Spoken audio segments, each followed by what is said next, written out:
let me talk about the important features, that is important landmarks. Okay, important landmarks. So in this slide, I am going to talk about the important landmarks on the outer surface, of body of mandible. Okay, so you know where is body and where is outer surface of the body of mandible, isn't it? So actually this is the midline. This is the midline of the outer surface of the body, where we have one elevation called as symphysis mentae. Symphysis mentae. Okay. So what is symphysis mentae? Symphysis mentae is a midline elevation. It is a midline elevation. Okay, where it is present?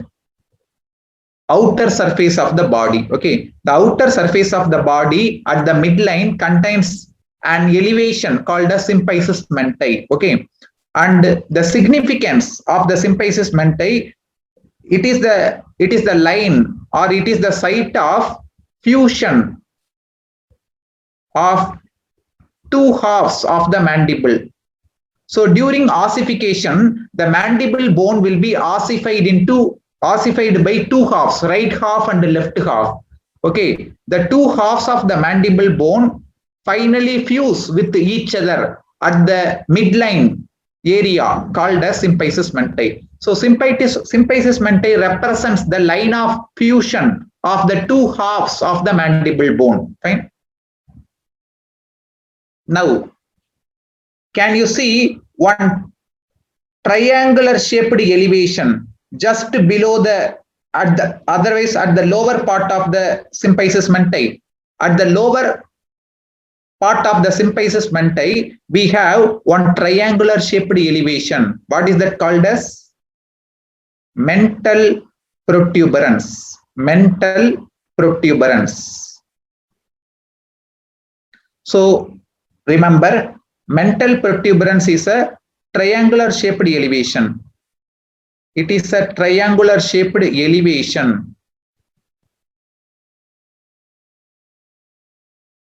at the lower part of symphysis mentae. Okay, at the lower part of symphysis mentae, triangular shaped elevation will be there, named as mental protuberance. Okay, then coming to the sides of the mental protuberance, on both sides of the mental protuberance, we have elevations called as mental tubercles. Okay, on either side of the mental protuberance, we have two elevations called as mental tubercles. Fine.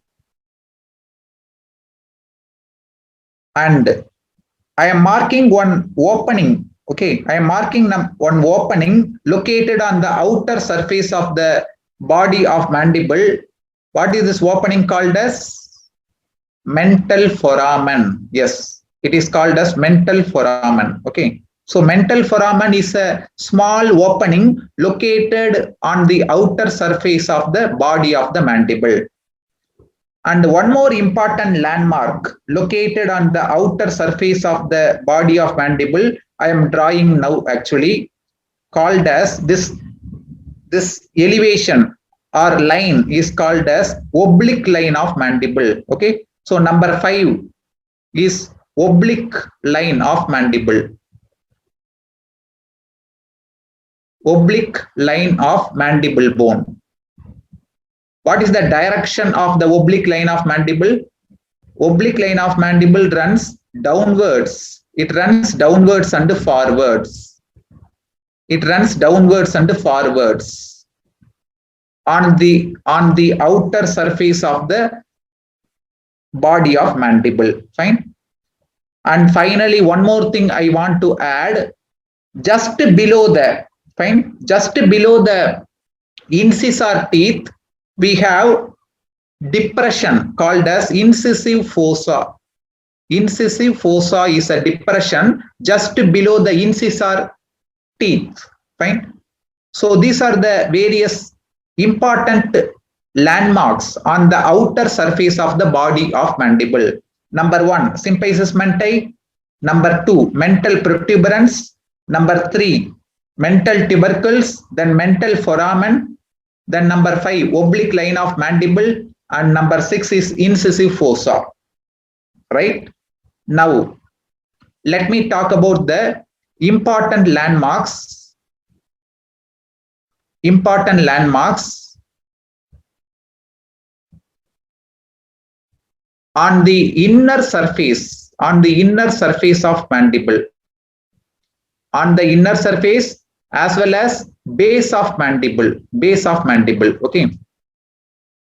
See, on the base of the mandible, okay, at the level of base, this is the base of mandible, okay. Right now I am marking the lower border of the mandible bone, otherwise called as base of the mandible, isn't it? So on either side of the midline, this is the midline. On either side of the midline, the base of the mandible contains 2 depressions. What is this? What is this depressions? These depressions called as digastric fossa of mandible. Digastric fossa of mandible. Okay. So the base of the mandible bone on either side of the midline contains 2 depressions called as digastric fossa of the mandible bone. Fine. Now, coming to the landmarks present on the inner surface of the mandible bone, do you see one elevation located on the inner surface of the mandible bone, body of the mandible bone, which is running downwards and forwards? Any idea about this line?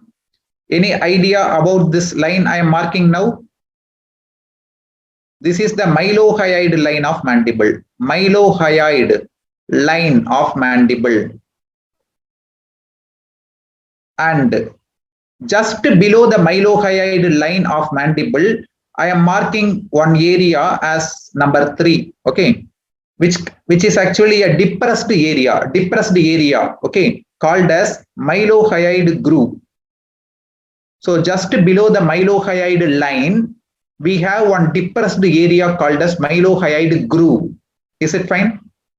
And just above the mylohyoid line and just below the mylohyoid line, we have areas for the sublingual and submandibular salivary glands.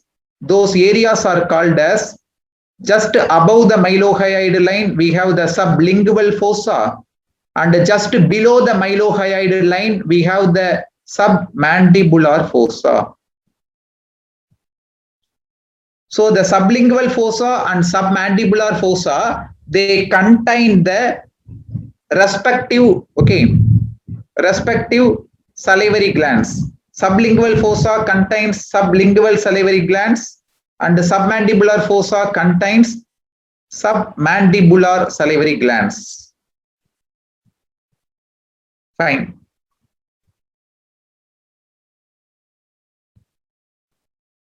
So this is about the important features, landmarks present on the inner surface and base of the body of mandible. Fine. Let's move to the next slide. Okay. Here I am going to talk about the important landmarks of ramus of mandible. Important landmarks present on the ramus of the mandible. Okay. See the medial surface of the ramus. Okay. The medial surface of the ramus, isn't it? The medial surface of the ramus, do you see one opening here? The medial surface of ramus contains one opening called as mandibular foramen. Called as mandibular foramen. Very important landmark actually. Okay. The medial surface of the ramus, we are talking about the important landmarks of ramus bone on the medial surface actually. Okay. So the medial surface of the ramus contains one opening called as mandibular foramen. Okay. And remember, this mandibular foramen leads into, okay, it leads into one passage within the bone called as mandibular canal. Mandibular foramen leads into mandibular canal.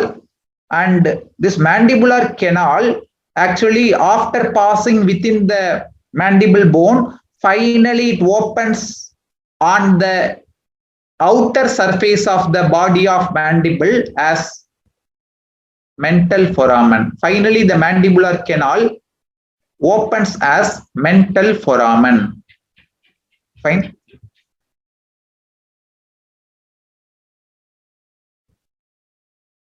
Okay. Now see, just in front of mandibular foramen, you have one small tongue-like bony projection, called as lingula. Okay. Just in front of mandibular foramen, we have one tongue-like bony projection named as lingula. Okay, so I hope you know the location of lingula. It is located just in front of mandibular foramen. And do you see one depression here? Just below the mandibular foramen. That will lead to, this depression will lead to mylohyoid groove. Fine. And also the posterior end of mylohyoid line will be located here. Okay, right now I am marking the posterior end of number 4 is posterior end of mylohyoid line. Otherwise we can say upper end of mylohyoid line. Posterior end or upper end of mylohyoid line. We have studied mylohyoid line and the mylohyoid groove are located on the body of mandible, inner surface of body, but they will be extending also into the inner surface or medial surface of ramus also. Okay. So these are the important features present on the inner surface or medial surface of ramus. Number 1, mandibular foramen. Number 2, lingula. Number 3, mylohyoid groove. Number 4, upper end or posterior end of mylohyoid line. Fine. And there is nothing to say specifically about the lateral surface of ramus. Okay, as you see in this diagram, the lateral surface of the ramus is not having any important landmarks. Okay, it is completely plain. Okay, it is not having any important landmarks. Okay, so this is about the ramus of the mandible bone. And finally, see this slide. You know the mandible bone. Okay, this is the mandible bone, and you know this is the head of mandible.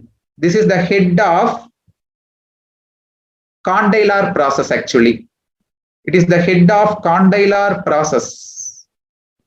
Okay, head of condylar process of mandible, right? And this head of condylar process of mandible articulates with temporal bone. Okay, temporal bone. That particular part of the temporal bone is called as mandibular fossa. Okay, mandibular fossa of temporal bone.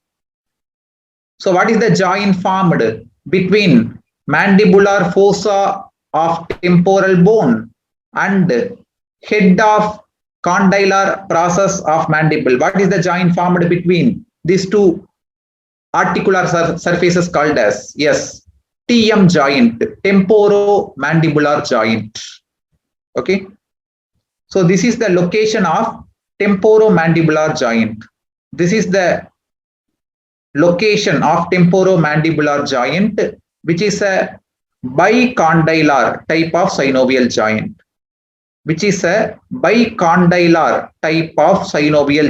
Why it is called as bicondylar type?